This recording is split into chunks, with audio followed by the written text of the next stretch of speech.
Hello and welcome to Just Health for the people by the experts, a public health awareness initiative by Just Lok Hospital. I'm Jitendra Hariyan, your host for the show. Ovarian cancer चुपचाप शुरू हो जाता है और ये जब strike करता है तो देर हो जाती है। बहुत सी औरतें इसे तब जानती है जब फाइट मुश्किल हो जाती है।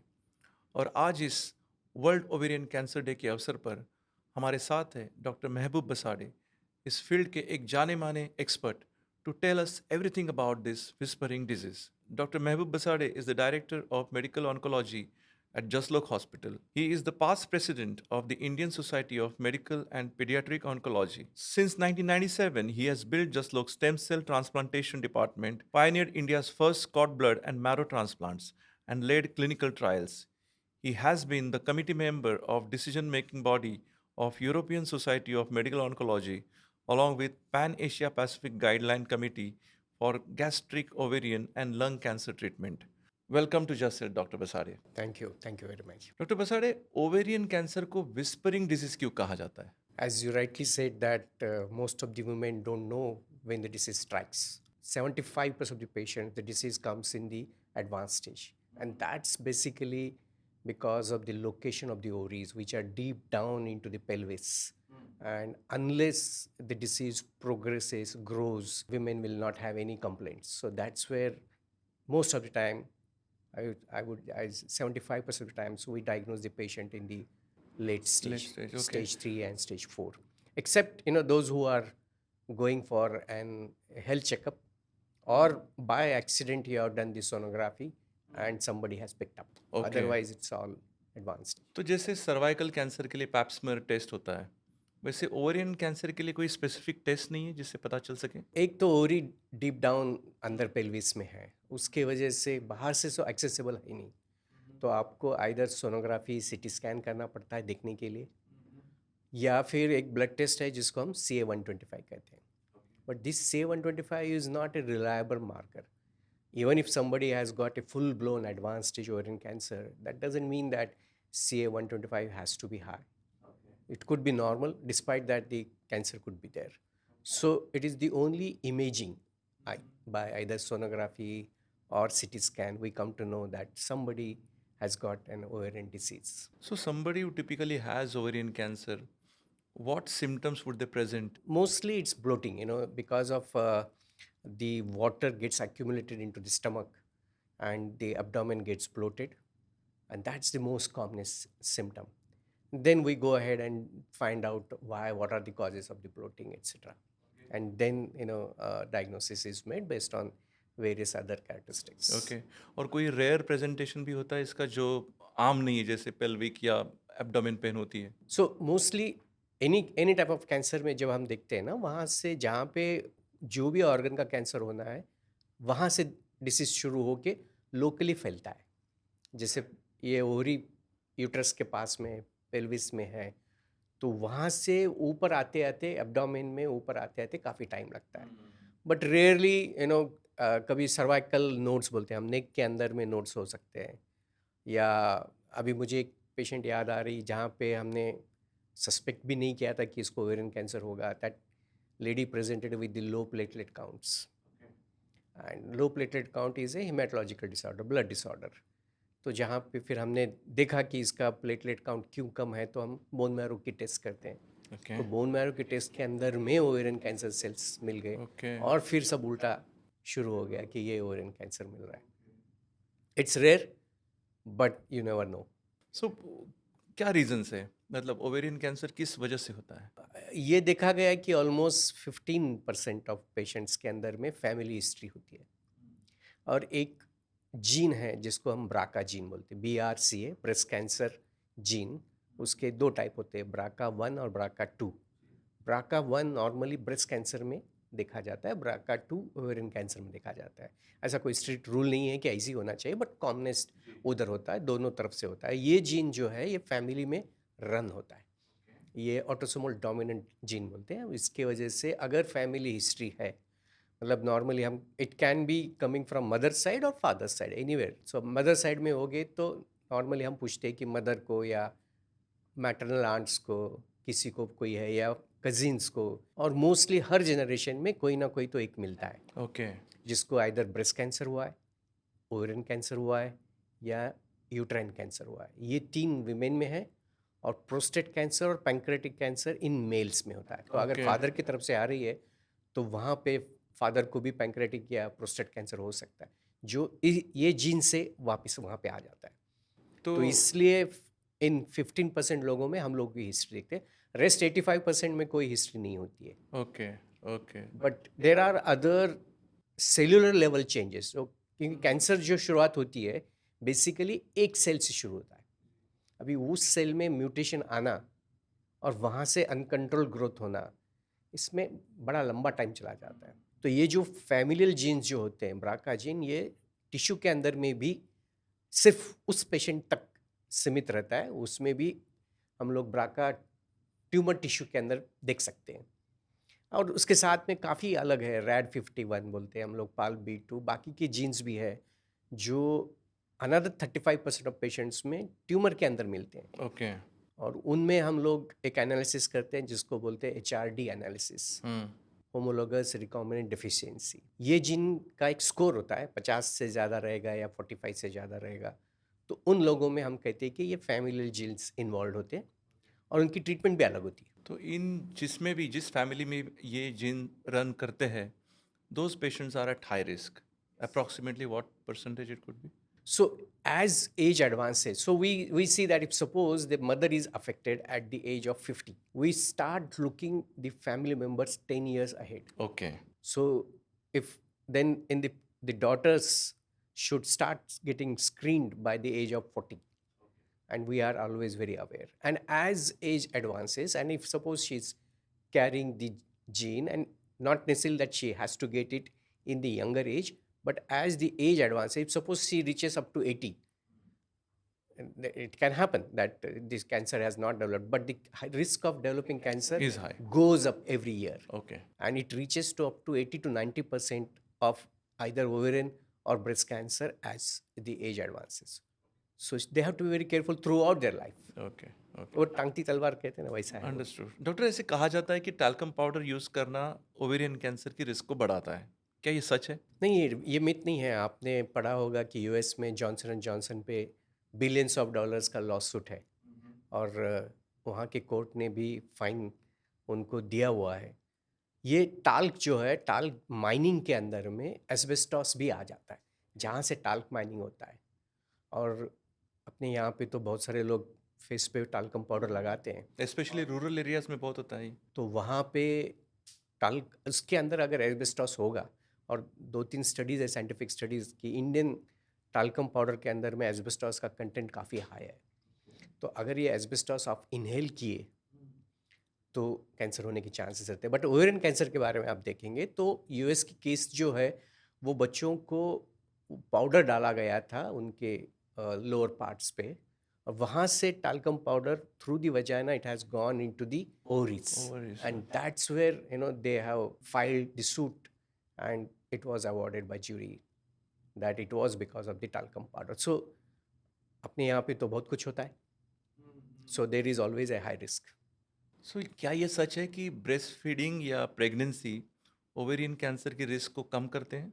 यस, सो जैसे ओवम रिलीज होता है, विमेन को मेंसेस आते हैं, तो जो भी चीज़ से अगर मेंसेस अरेस्ट हो गए, जैसे कि प्रेगनेंसी आ गई, तो प्रेगनेंसी आ गई तो पूरा उनका मेंस्ट्रुएशन रुक जाता है, तो ओवरीज भी रेस्ट में चले जाते हैं।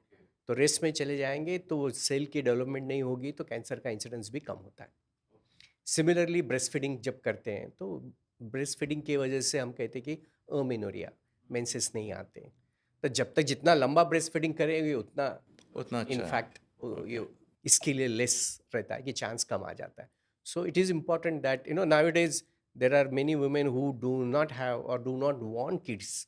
सो nulliparous women, the incidence is higher as compared to the women who have pregnancies and breastfeeding. Okay, so आपने बहुत इंटरेस्टिंग अभी बात कही। सो इन जनरल फीमेल्स को अपने ओवरीज के बारे में क्या पता होना चाहिए? I think you should educate about this. So ovaries के बारे में तो ये है कि ओवरीज का फंक्शन है कि ओव्यूलेशन, ओवम बनाना, जिससे आगे जाके स्पर्म के साथ में उनका मिलाप होने के बाद में बेबी तैयार हो जाता है। बट उनका काम जब ख़त्म हो जाता है तब वो तो यूज़लेस हो जाती है बॉडी के लिए। मेनोपॉज़ के बाद में जब मेनोपॉज़ आ जाता है तो ओवरीज़ का काम बंद हो जाता है। एक्चुअली ओवरीज़ का काम बंद होता है इसलिए मेनोपॉज़ होता है। तो उस वक्त पे अपने को ये हम वुमेन को ये कहते हैं कि आप एनुअल हेल्थ चेकअप में सोनोग्राफी ऑफ एब्डोमेन पेल्विस ज़रूर कराएं। ज़रूर देखते रहे कि ओवरीज के अंदर में कहीं गांठ तो बन नहीं रही है। जिनकी फैमिली हिस्ट्री है उनमें तो खासकर, मगर फैमिली हिस्ट्री नहीं भी होगी तो भी स्क्रीनिंग करने में ज़रूरी होता है, क्योंकि अगर वैसा देखा जाएगा तो ओवेरियन कैंसर विमेन के अंदर में जेनेटल ऑर्गेनल्स के हिसाब से देखेंगे तो थर्ड कॉम्प्लेक्स है। सर्वाइकल कैंसर नंबर 1 है, यूट्राइन कैंसर नंबर 2 है और थर्ड ओवेरियन कैंसर है। तो इंडिया में on an average around 55 to 60,000 women every What year. about breast cancer? Breast cancer is number one. Number one. Okay. Number one. So every year almost we see 1.5 lakh new breast cancer cases, comparatively 55 of ovarian cancer. So IVF treatments भी आजकल बहुत हो रही है. So क्या ये भी ovarian cancer के रिस्क को बढ़ाता है? डायरेक्टली तो कोई उसका एविडेंस नहीं है, बट IVF कौन कराने जाता है जहाँ पे ओवरीज का फंक्शन प्रॉब्लमेटिक है। तो ओवरीज का फंक्शन बढ़ाने के लिए उनको एस्ट्रोजन दिया जाता है, बाकी की चीज़ें दी जाती है। और ये जहाँ पे IVF है मतलब नलीपैरस है, बच्चे नहीं हैं। और हमने अभी डिस्कस किया कि जिन औरतों में बच्चे नहीं हैं उनमें इंसिडेंस बढ़ जाता है। तो ये इनडायरेक्ट एविडेंस है, डायरेक्ट कुछ नहीं है कि अगर आप इसका मतलब ये नहीं कि IVF की ट्रीटमेंट ना करें, ज़रूर ऐसा कुछ नहीं है, उसके हिसाब से कुछ नहीं होता है। So let us talk about the treatment options. So किसी को जब डिटेक्ट हो जाता है, as such we said that it's a whispering disease. तो by the time डिटेक्ट हो जाता है शायद देर हो चुकी होती है, बट समझते हैं कि अगर हमने अर्ली डिटेक्ट कर लिया तो पेशेंट के पास क्या ट्रीटमेंट ऑप्शंस हैं? हम स्टेज 1 से लेके स्टेज 4 तक ऐसा डिवाइड करते हैं। तो स्टेज 1 स्टेज 2 में जहाँ पे डिसीज़ सिर्फ ओवरी तक रिस्ट्रिक्टेड है, वो एक ओवरी में होगा या दोनों ओवरीज में होगा, तो उस हिसाब से उसकी स्टेज डिसाइड की जाती है। और मेन ट्रीटमेंट ओवरी के इसमें सर्जरी होती है।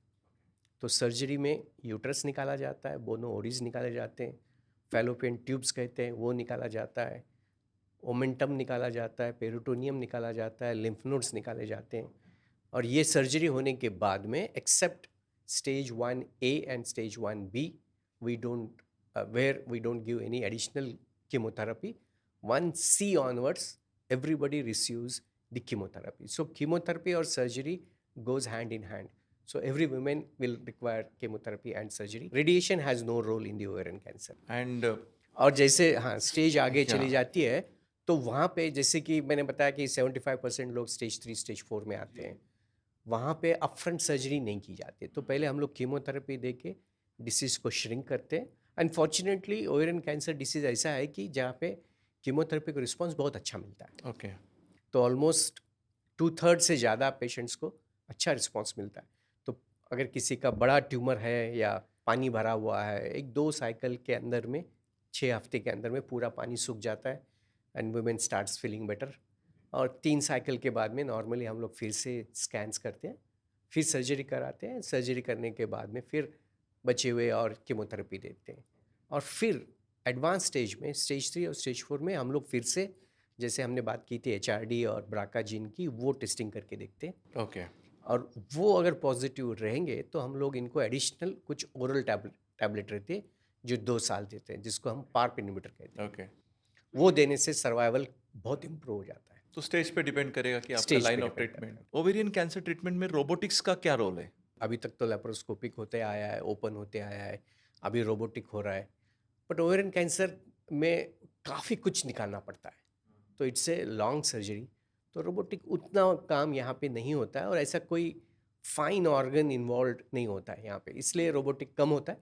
यहाँ पे मोस्टली ओपन सर्जरी ही की जाती है। साइड इफेक्ट्स का कितना चांस होता है? सर्जरी के साइड इफ़ेक्ट्स अलग हैं और कीमोथेरेपी के साइड इफ़ेक्ट्स अलग हैं। तो कीमोथेरेपी के बारे में बात करते हैं, क्योंकि इसमें जो एक स्टैंडर्ड कीमोथेरेपी जो दवाइयाँ हम यूज़ करते हैं उनको पैक्लिटैक्सेल कार्बोप्लाटिन कहते हैं, तो ये ग्लोबली स्टैंडर्ड है।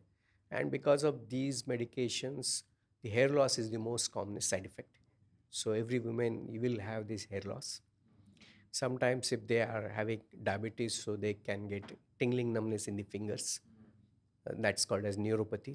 थोड़ा मसल पेन होता है। थोड़ा सा लॉस ऑफ एपेटाइट है, बट ऑन एन एवरेज अगर आप देखा जाएगा तो वेरी वेल टॉलरेटेड कीमोथेरेपी में से नौशिया वॉमिटिंग बहुत कम होता है इसमें, बाकी के साइड इफ़ेक्ट्स थोड़े से होते हैं बट मैनेजेबल साइड इफ़ेक्ट्स हैं। डॉक्टर बसाड़े, प्रिवेंटिवली ओवरीज को रिमूव करना, क्या ये रैशनल चॉइस है और ये किसे कंसिडर करना चाहिए? So that's we call as an Angelina Jolie effect. आपने वो देखा होगा कि हॉलीवुड की हीरोइन है एंजेलिना जोली, उसने प्रोफाइलेक्टिकली बिना कैंसर हुए भी अपने दोनों ब्रेस्ट और दोनों ओरीज निकाला, बिकॉज उसके इसमें स्ट्रांग फैमिली हिस्ट्री है ये ब्राका जीन पॉजिटिव की। तो उससे तो मालूम है कि ये आज नहीं तो कल आने ही वाला है। So we always suggest that one should go ahead and remove. If suppose there is a patient of a breast cancer and she is having the BRCA gene which she is carrying, we always suggest that go ahead and remove the ovaries, whether required or not required at that moment for the treatment purpose. But for preventive purpose, yes.